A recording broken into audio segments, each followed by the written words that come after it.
ভগবানপুরে এই অনুষ্ঠানে যখন এই কাণ্ড চলছে সেই সময় লগ্নজিতার সঙ্গে ছিলেন তার একই টিমের সদস্য ত্রিদীপ দেব। তিনি কি জানিয়েছেন আমাদের প্রতিনিধি সুকেন্দু সরকারকে শুনুন। এই মুহূর্তে আমার সঙ্গে রয়েছেন ত্রিদীপ দেব, যিনি গতকাল লগ্নজিতার সঙ্গে ছিলেন সহকারী হিসাবে। আপনি গতকাল ঘটনার সময় ছিলেন, ঠিক কি কি ঘটনা ঘটেছিল যদি একটু বলেন। কাল আমার পেশাগত জীবনের সবচেয়ে কালো দিন। মানে একটা আর্টিস্টকে কেউ তার গলা রোধ করতে পারে এরকম দুর্ব্যবহার করতে পারে দেখিনি।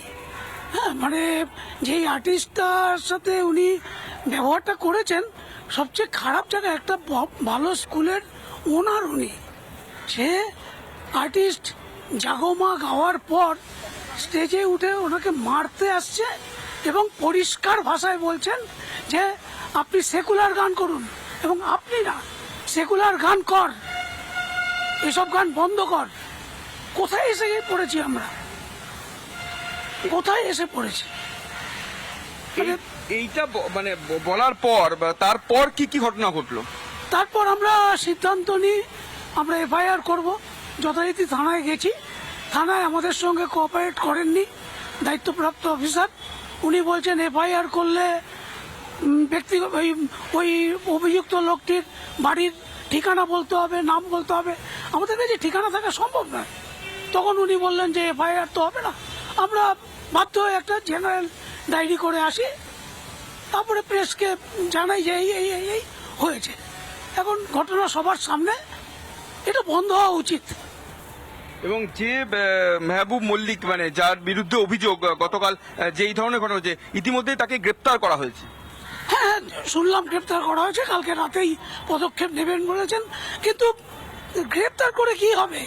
মানসিকতা বদলাতে হবে। একটা আর্টিস্টকে তার গলা বন্ধ করে দেবে, গান কি গান গাইবে কোনো লোক ঠিক করে দেবেন? এটা কোথায় যাচ্ছি আমরা, কোন পথে যাচ্ছি? আর কি বলবো, বলার ভাষা নেই। মানে আমি বলছি আমার পেশাগত জীবনের আমি 41 বছর এই পেশায় আছি, আমি এই রাতটা কোনোদিন দেখিনি।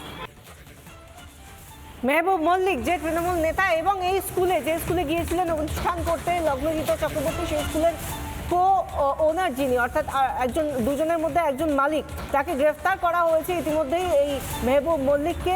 এই নিয়ে তার ভাই, মেহবুব মল্লিকের ভাই, তিনি কি বলছেন শুনুন।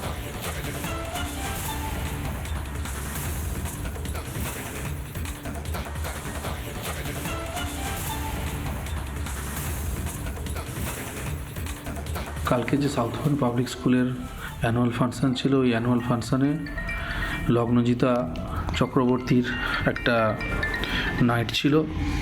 ওনাকে টাইম দেওয়া হয়েছিল আমাদের 4টা নাগাদ। ওনাকে স্টেজটা দেরি করে ছাড়া হয়, এই জন্য উনি এক্সট্রা টাকা চেয়েছিলেন এবং স্টেজে উনি একটা ধর্মীয় গান, ওনার নতুন কি ফিল্ম হবে, নতুন ফিল্মের গানটা গাইছিলেন। তো ওনাকে স্টেজে উঠে বলা হয়েছিল, রিকোয়েস্ট করা হয়েছিল, ম্যাডাম আপনি ধর্মীয় গান ছেড়ে, যেহেতু স্কুলের প্রোগ্রাম, আপনি যে কোনো সেকুলার গান গান। এটাতে ওনার খারাপ লেগেছে, উনি সঙ্গে সঙ্গে প্রোগ্রাম বন্ধ করে দিয়েছেন এবং থানায় গিয়ে কমপ্লেন করেছেন যে মারতে উদ্ধত হওয়া হয়েছে বা ওনার সম্মানহানি করা হয়েছে। এরকম কোনো কিছুই হয়নি। উনি একটু মানে বাড়তি টাকা যেটা চেয়েছিলেন আমরা দিতে রাজি না হয় উনি থানায় গিয়ে এগুলো কমপ্লেন করেছেন। এই ঘটনা যখন ঘটে তারপর থেকে পুলিশের নিষ্ক্রিয়তা নিয়েও প্রশ্ন উঠেছিল, পুলিশের ভূমিকা নিয়েও প্রশ্ন উঠেছিল। তারপর গ্রেফতার করা হয়েছে মেহবুব মল্লিককে। এএসপি মিঠুন কুমার দে তিনি কি বলছেন শুনুন।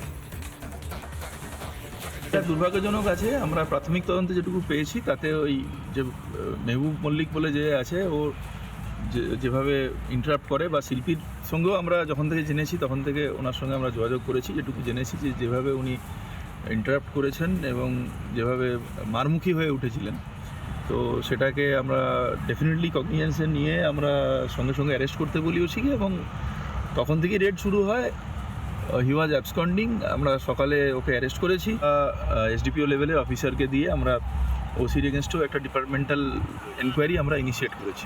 We want to make sure যে the faith that she has reposed in us, উনি পুলিশের উপর আস্থা রেখেছেন, we are not going to let her down.